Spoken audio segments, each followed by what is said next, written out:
Once upon a time, there was a Zen student who quoted an old Buddhist poem to his teacher, which says, "The voices of torrents are from one great tongue. The lines of the hills are the pure body of Buddha." "Isn't that right?" he said to the teacher. "It is," said the teacher, "but it's a pity to say so."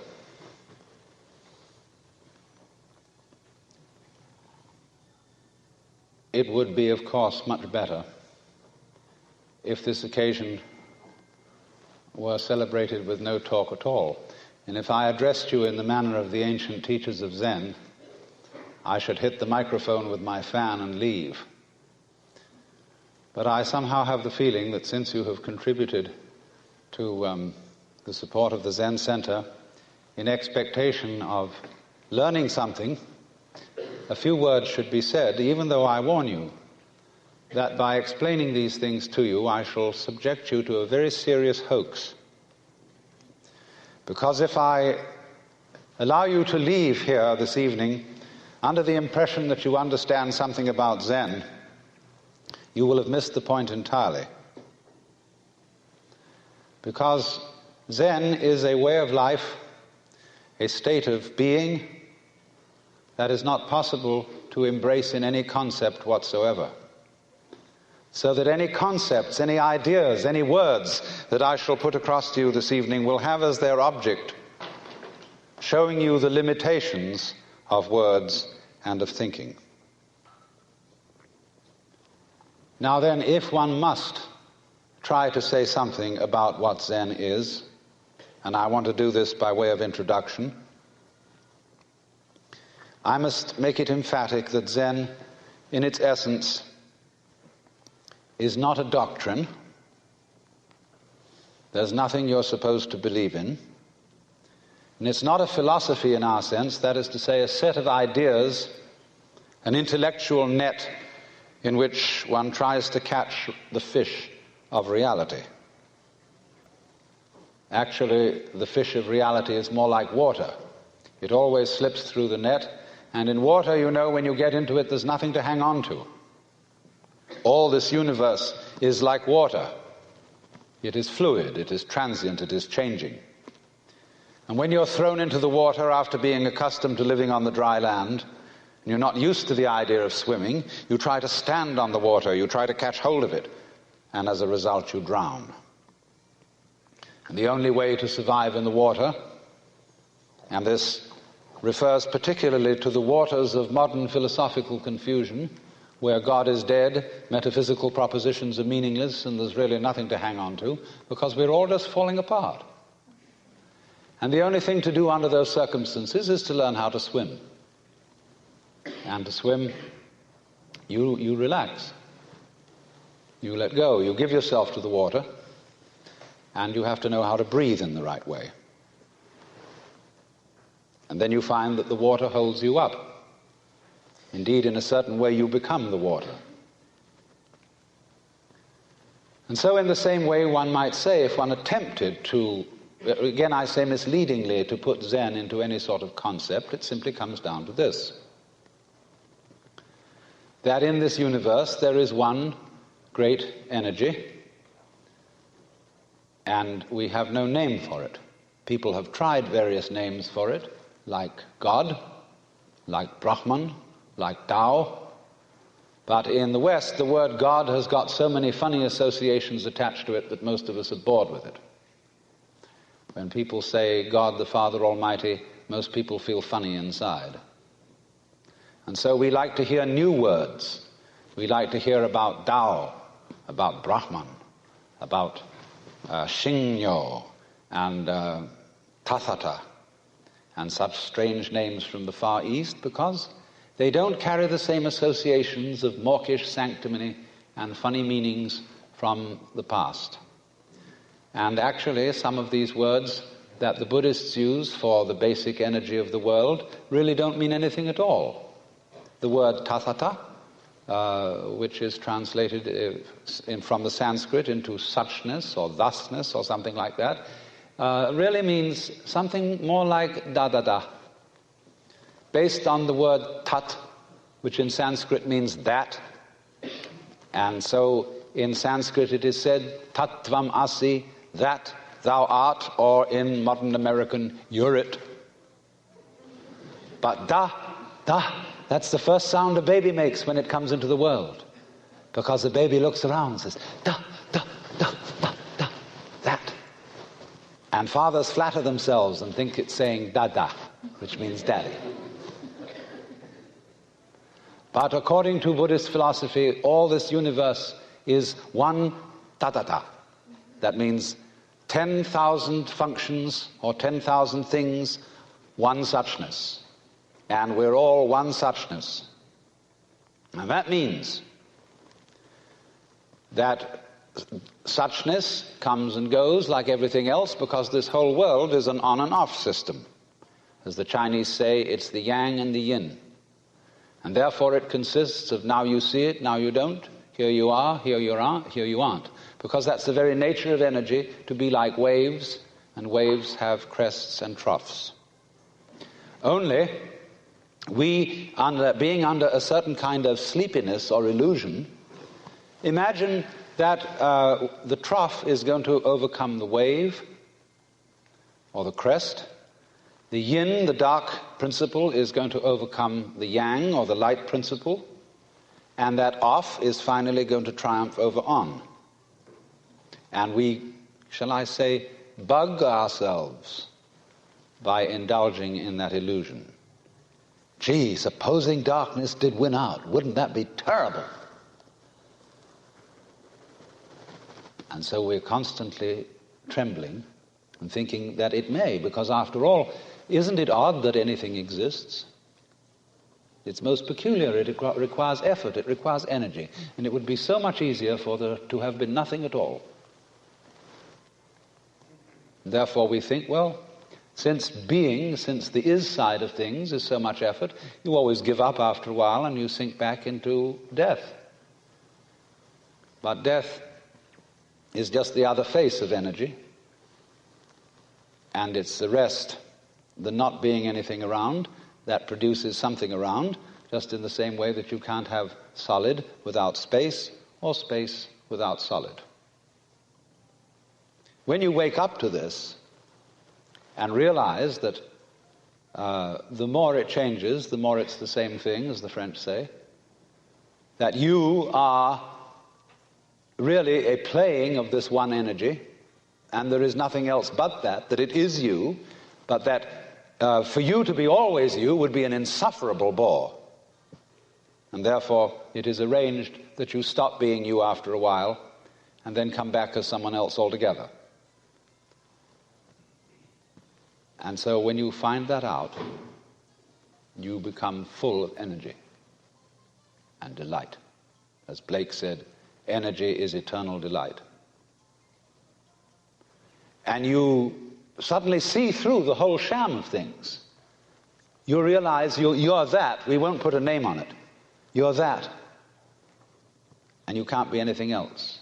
So you are relieved of fundamental terror. That doesn't mean that you're always going to be a great hero, that you won't jump when you hear it bang, that you won't worry occasionally, that you won't lose your temper. It means, though, that fundamentally, deep, deep down within you, you will be able to be human, not a stone Buddha. You know, in Zen, there is a difference made between a living Buddha and a stone Buddha. If you go up to a stone Buddha and you hit him hard on the head, nothing happens. You break your fist or your stick. But if you hit a living Buddha, he may say, ouch. And he may feel pain. Because if he didn't feel something, he wouldn't be a human being. Buddhas are human. They are not devas, they are not gods. They are enlightened men and women. But the point is that they are not afraid to be human. They are not afraid to let themselves participate in the pains, difficulties, and struggles that naturally go with human existence. The only difference is, and it's almost an undetectable difference, it takes one to know one. As a Zen poem says, when two Zen masters meet each other on the street, they need no introduction. When thieves meet, they recognize one another instantly. So, a person who's a real cool Zen understander does not go around saying, oh, I understand Zen. I have Satori. I have this attainment, I have that attainment, I have the other attainment. Because if he said that, he wouldn't understand the first thing about it. So it is then that, if I may put it metaphorically, Zhuangzi said, the perfect man employs his mind as a mirror. It grasps nothing, it refuses nothing. It receives but does not keep. And another poem says of wild geese flying over a lake, the wild geese do not intend to cast their reflection, and the water has no mind to retain their image. In other words, this is to be, put it very strictly into our modern idiom, this is to live without hang-ups. The word hang-up being an almost exact translation of the Japanese bonno and the Sanskrit klesha, ordinarily translated worldly attachment. But all that sounds a little bit, you know what I mean, it sounds pious. And in Zen, things that sound pious are said to stink of Zen. But to have no hang-up, that is to say, to be able to drift like a cloud and flow like water, seeing that all life is a magnificent illusion, a playing of energy, and there is absolutely nothing fundamentally to be afraid of. Fundamentally. You will be afraid on the surface. You will be afraid of putting your hand in the fire. You will be afraid of getting sick, etc. But you will not be afraid of fear.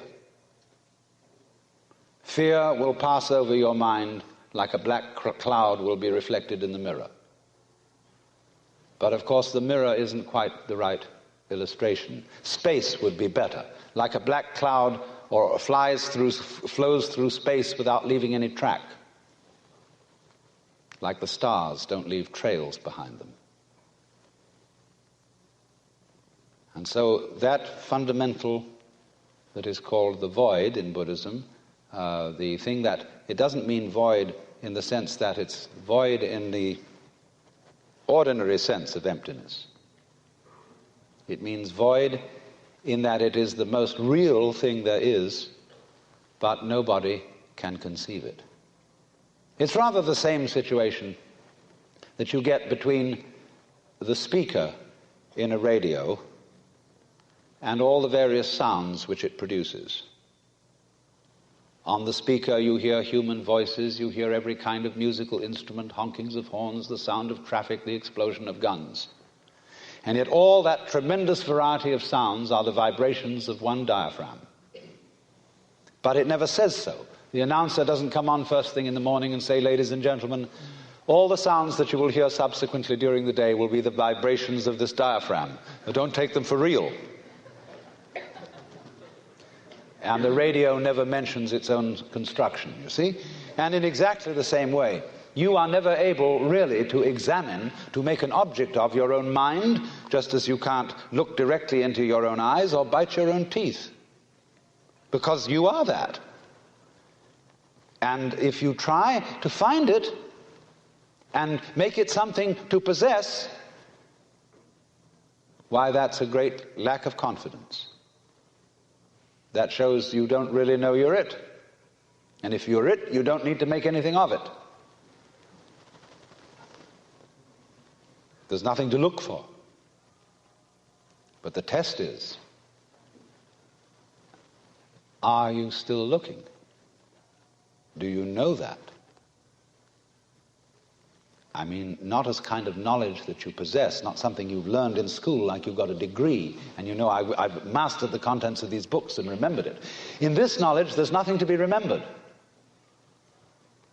nothing to be formulated. You know it best when you say, well, I don't know it.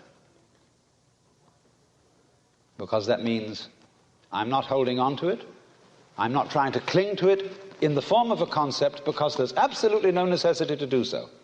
That would be, in Zen language, putting legs on a snake or a beard on a eunuch, or as we would say, gilding the lily. Now you say, well, that sounds pretty easy. You mean to say all we have to do is just relax, we don't go around chasing anything anymore, we abandon religion, we abandon meditations, we abandon this, that, and the other, and just live it up anyhow. Just go on. You know, like a father says to a child who keeps asking, why? Why did God make the universe? Who made God? Why are the trees green? And so on and so forth. The father says finally, oh, shut up and eat your bun. It isn't quite like that. Because you see, the thing is this. All those people who try to realize Zen by doing nothing about it are still trying desperately to find it and are on the wrong track. There is another Zen poem which says, you cannot attain it by not thinking. By thinking, it says. You cannot attain it by thinking. You cannot grasp it by not thinking. Or you could say, you cannot catch hold of the meaning of Zen by doing something about it, but equally, you cannot see into its meaning by doing nothing about it. Because both are, in their different ways, attempts to move from where you are, now, here, to somewhere else. And the point is that we come to an understanding of this, what I call suchness, only through being completely here. And no means are necessary to be completely here. Either active means on the one hand, nor passive means on the other. Because in both ways, you are trying to move away from the immediate now. But you see, it's difficult to understand language like that. And to understand what all that is about, there is really one absolutely necessary prerequisite. And this is to stop thinking. Now, I am not saying this in the spirit of being an anti-intellectual, because I think a lot, talk a lot, write a lot of books, and am a sort of half-baked scholar. But you know, if you talk all the time, you'll never hear what anybody else has to say. And therefore all you'll have to talk about is your own conversation. The same is true for people who think all the time. That means, when I use the word think, talking to yourself, subvocal conversation, the constant chit-chat of symbols and images and talk and words inside your skull. Now, if you do that all the time, you'll find that you've nothing to think about except thinking. And just as you have to stop talking to hear what others have to say, you have to stop thinking to find out what life is about. And the moment you stop thinking, you become into immediate contact with what Korzybski called, so delightfully, the unspeakable world. That is to say, the non-verbal world. Some people would call it the physical world. But these words, physical, non-verbal, material, are all conceptual. And is not a concept. It's not a noise either. It's... Get that?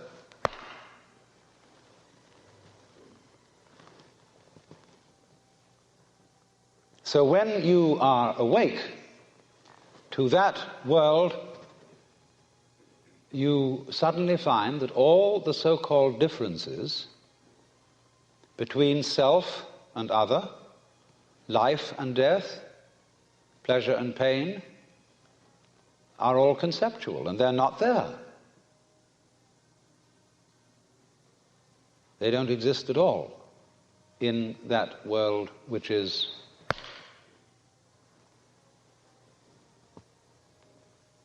in other words, if I hit you hard enough, ouch doesn't hurt if you're in a state of what is called no thought. It just, there is a certain experience, you see, but you don't call it hurt. It's like when you were small children, they banged you about, and you cried. And they said, don't cry, because they wanted to make you hurt and not cry at the same time. People are rather curious about the things they do like that. And, but you see, they really wanted you to cry. In the same way, if you threw up one day, it's very good to throw up when you've eaten something that isn't good for you. But your mother said, ah, and made you repress it and feel that throwing up wasn't a good thing to do.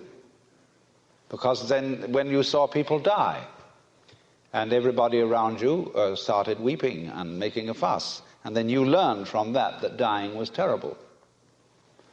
When somebody got sick, everybody else got anxious, and you learned that getting sick was something awful. You learned it from the concept. So the reason why there is in the practice of Zen what we did before this lecture began, to practice Zazen, sitting Zen. Incidentally, there are 3 other kinds of Zen besides Zazen. Standing Zen, walking Zen, and lying Zen. In Buddhism, they speak of the 3 dignities of man: walking, standing, sitting, and lying. And when they say, when you sit, just sit. When you walk, just walk. But whatever you do, don't wobble. In fact, of course, you can wobble if you really wobble well.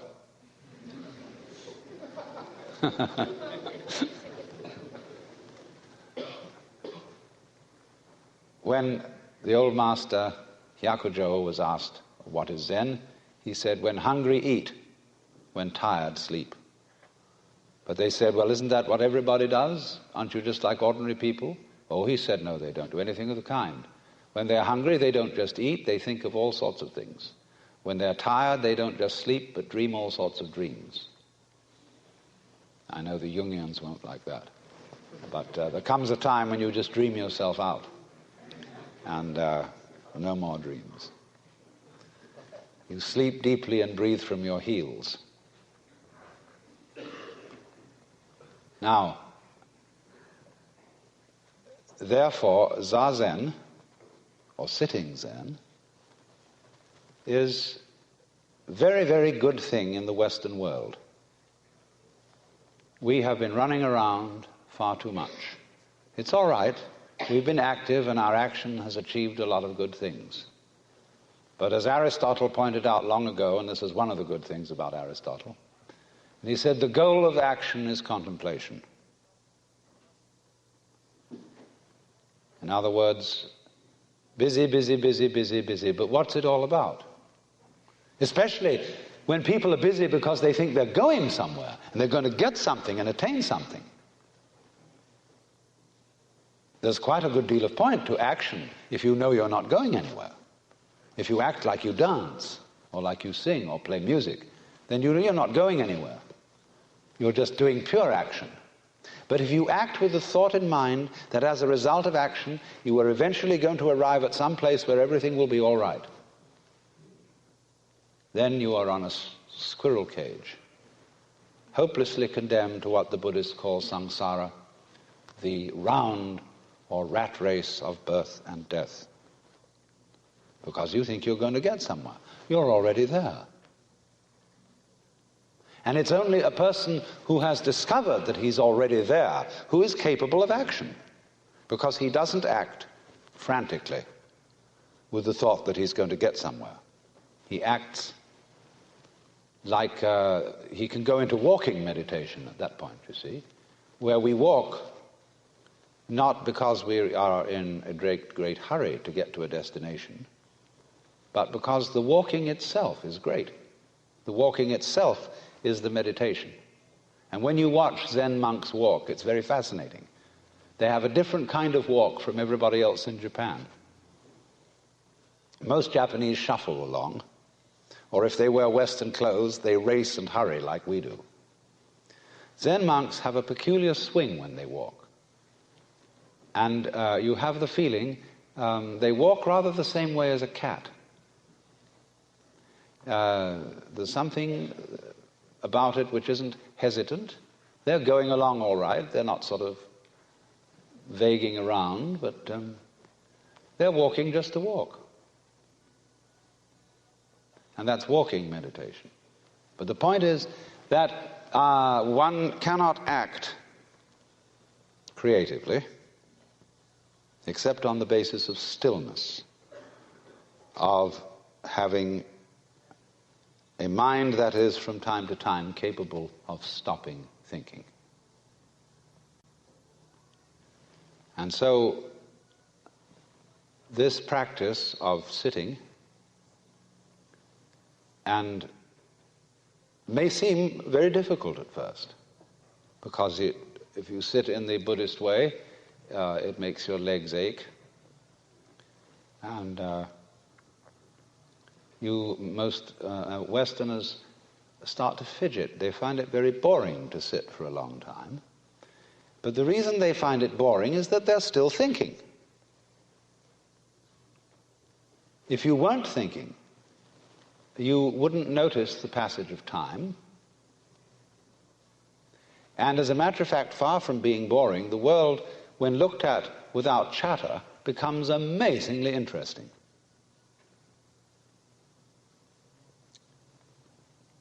The most ordinary sights and sounds and smells, the texture of shadows on the floor in front of you, all these things without being named and saying, that's a shadow, that's red, that's brown, that's somebody's foot. When you don't name things any longer, you start seeing them.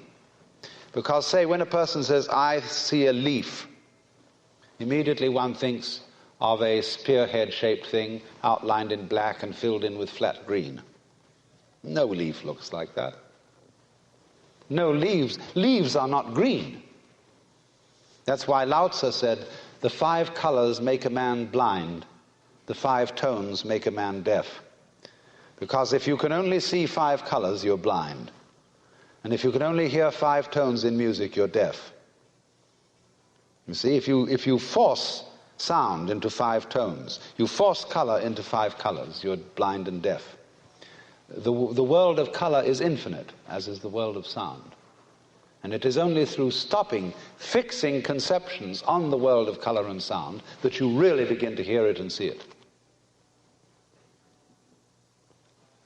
So this, shall I be so bold as to use the word discipline of meditation or zazen, lies behind the extraordinary capacity of Zen people to develop such great arts as the gardens, the tea ceremony, the calligraphy, and the grand painting of the Sung dynasty and of the Japanese Sumi tradition.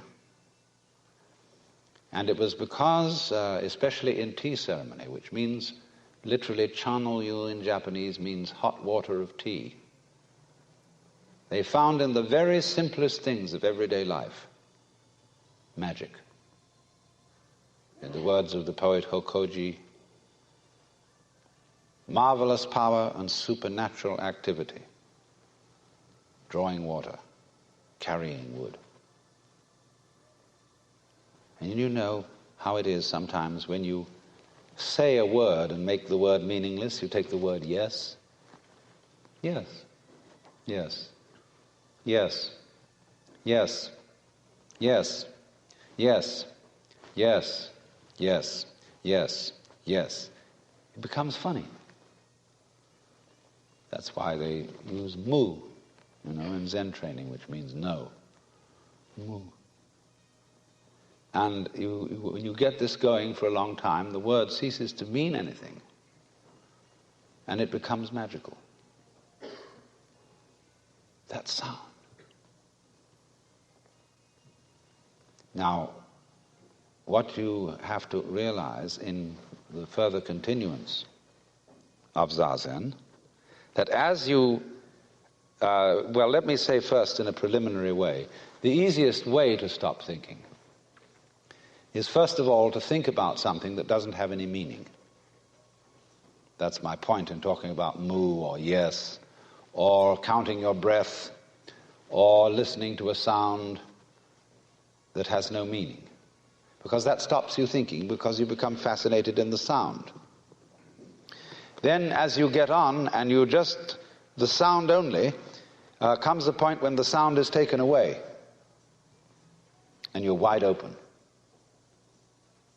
Now at that point, there will be a kind of preliminary so-called satori, and you will think, wowee, that's it. You'll be so happy, you'll be walking on air. When Suzuki Daisetsu was asked, what is it like to have satori? He said, well, it's like ordinary everyday experience, except about 2 inches off the ground. But there's another saying that student who has attained satori goes to hell as straight as an arrow. No satori around here.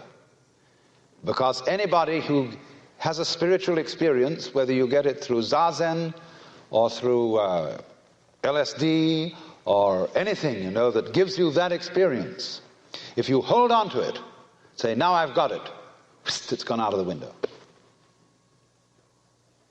Because the minute you grab a living thing, it's like catching a handful of water. The harder you clutch, the faster it squirts through your fingers. There's nothing to get hold of, because you don't need to get hold of anything. You had it from the beginning. Of course, you can see that by various methods of meditation. But the trouble is the people who come out of that and brag about it. Say, I've seen it. Equally intolerable are the people who study Zen and come out and brag to their friends about how much their legs hurt and how long they sat and what an awful thing it was. They're sickening.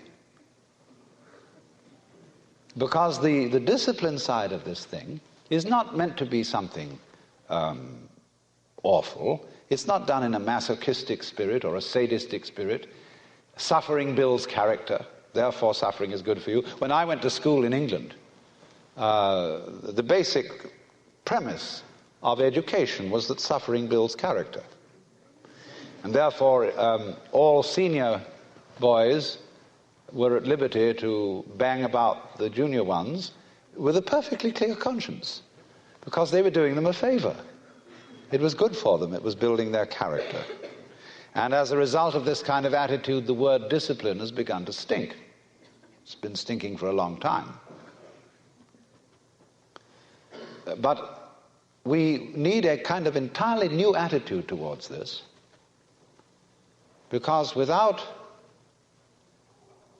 that quiet and that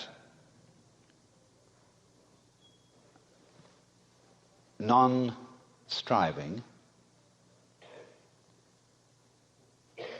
life becomes messy. When you let go, finally, because there's nothing to hold on to, you have to be awfully careful not to turn into loose yogurt.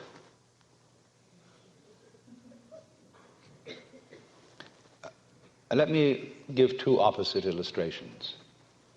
When you ask most people to lie flat on the floor and relax, you find that they are full of tensions because they don't really believe that the floor will hold them up. And therefore they are holding themselves together. They're uptight. They're afraid that if they don't do this, even though the floor is supporting them, they'll suddenly turn into a gelatinous mass and trickle away in all directions. Then there are other people, when you tell them to relax, they go like a limp rag. See? But you see, the human organism is a subtle combination of hardness and softness, of flesh and bones. And the side of Zen which has to do with neither doing nor not doing, but knowing that you're it anyway and you don't have to seek it, that's Zen flesh. But the side in which you can come back into the world with this attitude of not seeking and knowing you're it and not fall apart, that requires bones. And one of the most difficult things, belongs to, of course, a generation we all know about that was running around some time ago, where they caught on to Zen and they started anything goes painting. They started anything goes sculpture. They started anything goes way of life. Now I think we're recovering from that today. At any rate, our painters are beginning once again to return to glory, to marvelous articulateness and vivid color. Nothing like it has been seen since the stained glass of Chartres. That's a good sign. But it requires that there be in our daily use of freedom, and I'm not just talking about political freedom, I'm talking about the freedom which comes when you know that you're it forever and ever and ever. And it'll be so nice when you die, because that'll be a change, but it'll come back some other way. And when you know that and you've seen through the whole mirage, then watch out, because there may still be in you some seeds of hostility, some seeds of pride, some seeds of wanting to put down other people,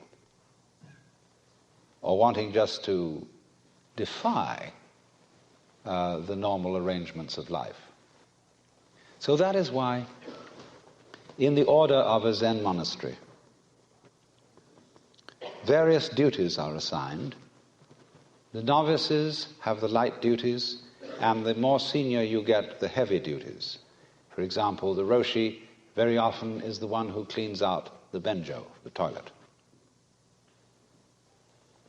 And everything is kept in order. There is a kind of beautiful, almost princely asceticism, because by reason of that order being kept all the time, the vast free energy which is contained in the system doesn't run amok. The understanding of Zen, the understanding of awakening, the understanding of, well, we'll call it mystical experience, is one of the most dangerous things in the world. And for a person who cannot contain it, it's like putting 1,000,000 volts through your electric shaver. You blow your mind and it stays blown. Now, if you go off in that way, that is what would be called in Buddhism a Pratyeka Buddha, private Buddha. He's one who goes off into the transcendental world and is never seen again.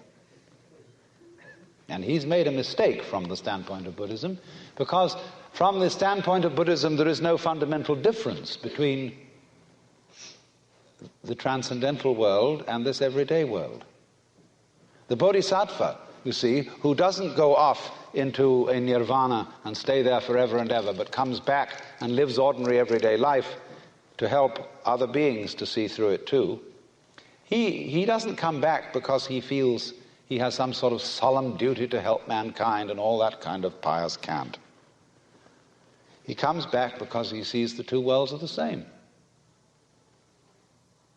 He sees all other beings as Buddhas. He sees them, to use a phrase of G.K. Chesterton's, But now a great thing in the street seems any human nod, where move in strange democracy the million masks of God.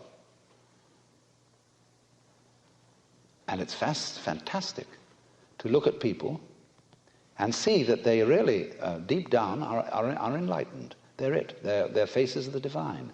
And they look at you and say, oh no, but I'm not divine. I'm just ordinary little me. And you look at them in a funny way, and here you see the Buddha nature looking out of their eyes straight at you and saying it's not. And saying it quite sincerely. And that's why when you get up against a great guru, be he Zen master or whatever, he has a funny look in his eyes. When you say, I have a problem, Guru, I'm mixed up and I don't understand, he looks at you in this queer way. And you think, oh dear me, he's reading my most secret thoughts. He's seeing all the awful things I am, all my cowardice, all my shortcomings. He's not doing anything of the kind. He isn't even interested in such things. He's looking at, if I may use Hindu terminology, he's looking at Shiva in you, saying, my God, Shiva, won't you come off it?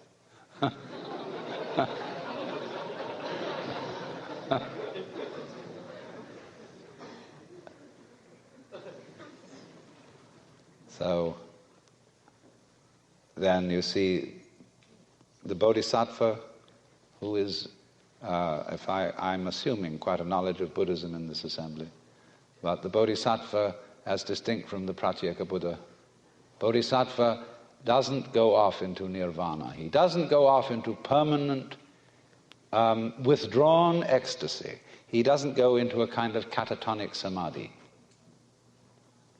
That's all right. There are people who can do that. That's their vocation. That's their specialty, just as a long thing is the long body of Buddha and a short thing is the short body of Buddha. But if you really understand that Zen, that Buddhist idea of enlightenment is not comprehended in the idea of the transcendental, neither is it comprehended in the idea of the ordinary. Not in terms of the infinite, not in terms of the finite.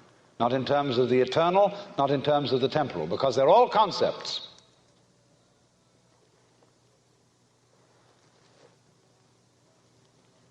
So, let me say again, I'm not talking about the ordering of ordinary everyday life in a reasonable and methodical way as being school teacherish and saying, nice, if you were nice people, that's what you would do. For heaven's sake, don't be nice people. But the thing is that unless you do have that basic framework of a certain kind of order and a certain kind of discipline, the force of liberation will blow the world to pieces. It's too strong a current for the wire. So then, it's terribly important to see beyond ecstasy. Ecstasy, is the soft and lovely flesh, huggable and kissable, and that's very good. But beyond ecstasy are bones, what we call hard facts of everyday life.